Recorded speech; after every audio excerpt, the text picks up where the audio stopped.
Welcome back to the second half of the Future Show here on the TD Ameritrade Network. We're less than 60 minutes away from the open for stocks on Wall Street. We do have U.S. futures, which for the most part are pointing to a higher open, kind of teetering around that positive territory. The ES is just up by a tick right now as we speak. Ladies and gentlemen, we have Alan Nuckman, the Chief Market Strategist at Agora Financial, joining us this morning. Alan, thanks for doing so.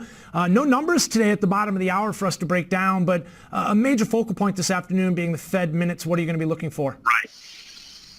Well, great downward move in the dollar. So is it going to give people an excuse to take profits and maybe, bounce it back the other way and shake the tree a bit? That's the question. So we'll see what the sentiment is with that. But it's been a pretty extended move. You talked about the new lows in the dollar, but not new highs in gold. So we'll have to wait and see if there's a bit of a shakeout with the interpretation of the Fed's moves in the future. Why do you think no new highs in gold? I was just talking to J.B. McKenzie a minute ago before the break, and I kind of tie it or chalk it up to the fact that we didn't have that stimulus measure coming into play. That seemed to really be buoying, rallying gold. We saw that with the EU as they provided that massive effort, that exhibit of solidarity. They provided some stimulus. We saw that from U.S. lawmakers as well, and that was weighing on the dollar, was lifting gold, but it seems like lawmakers dragging their heels recently in the U.S. here provided a little bit of a headwind for gold, if anything. Well, it just so overdone, and it had pushed above the 2,000 level and obviously rocketed above that. It needed to shake it a little bit. It needed to unwind and get some of those weak longs out, and I think that's already happened. You can see we've already bounced back significantly from that sell. It was just last Tuesday, I think, that we had the sell-off. So, and that was the biggest downward move that we've had in gold in months. But that's very much a positive, the way that you've seen it snap back. Let's see where we go with the dollar from here. You talked about that 88 level from 2018. But in looking at it here, we're trading between 92 and 94. A little bit of a bottom base. You could get some short covering, some squeeze. And 96 is the objective on the upside. I'm not bullish the dollar. I'm just looking to see how it reacts at these levels.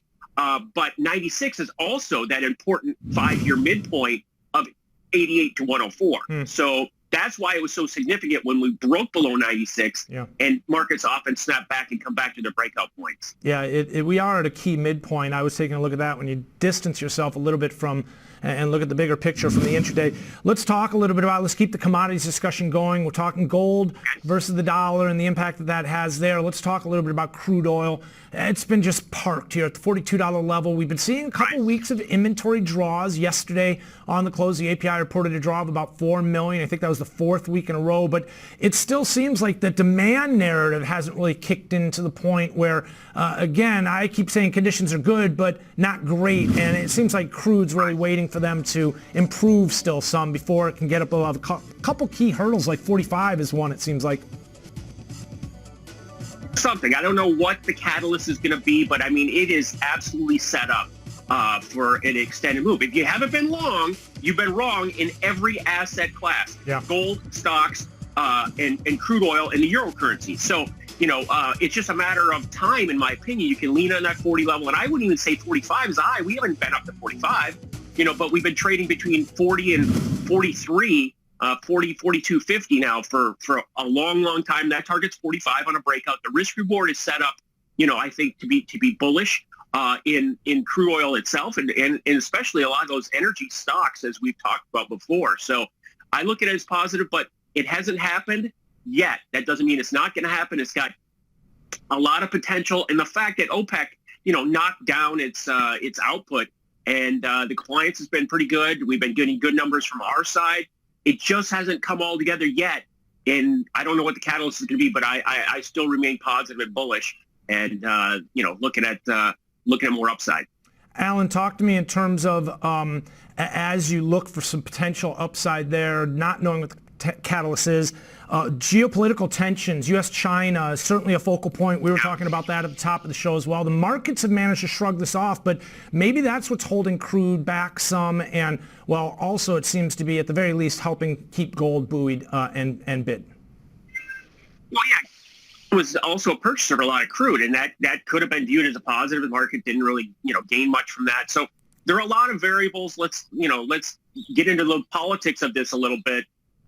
a lot of things can happen in the around the world that can give this market a bit of a boost. So, again, it's always hard to be aggressively short because there's always a price pop potential. It's less geopolitically in crude oil than it used to be. Years ago, whatever happened around the world would have a couple dollar impact on crude. So, let's see what's out there. There's, again, a lot happening in the world. And I would imagine there could be more to get headlines ahead of election if someone has some motivation to do that. Alan, last but not least, I just wanted to talk about some of the trends we've been seeing.